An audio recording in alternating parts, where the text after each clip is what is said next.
تاج محل.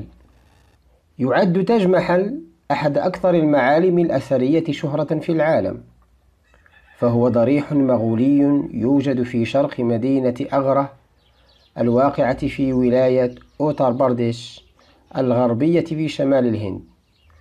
ويعد تاج محل كذلك من أهم الأمثلة التي تدل على جمال العمارة المغولية، إذ يتميز بفنه المتناغم ودمجه السلس للعناصر الزخرفية المكونة له، فهو يمزج بين الأساليب المعمارية التي تعود في أصولها إلى الحضارة الإسلامية والفارسية والهندية. إن تاج محل جوهرة نادرة من جواهر الفن الإسلامي في الهند، فهو أحد روائع التراث العالمي التي تحظى بجاذبية كبيرة، مما يجعل السياح يقصدونه كل عام رغبة في الاستمتاع بجمال مظهره. وقد تم تعيينه تراثا عالميا من قبل منظمة اليونسكو سنة 1983 ميلادية. ومن السهل تتبع التاريخ الزمني لتاج محل، لأنه يضم نقوشا تاريخية مكتوبة باللغة العربية.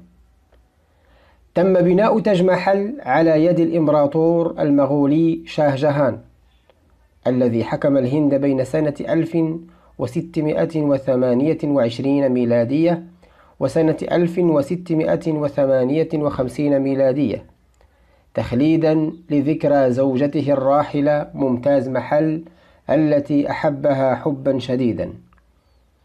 وممتاز محل أميرة فارسية مسلمة كانت تعرف باسم أرجماند بانو بيجوم قبل زواجها، وقد التقاها الإمبراطور شاه جهان وتزوجها سنة 1612 ميلادية.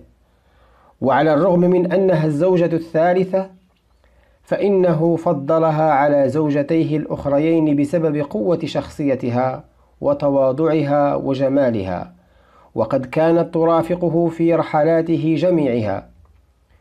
وفي سنة 31 وألف ميلادية توفيت ممتاز محل أثناء ولادة طفلها الرابع عشر، فحزن عليها الإمبراطور حزنا شديدا، وعزل نفسه عن الآخرين لأكثر من عام حدادا على وفاتها.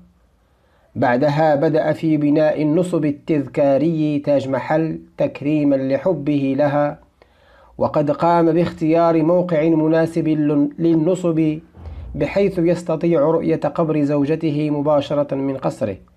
ولما مات الإمبراطور شاه جهان تم دفنه بجانبها.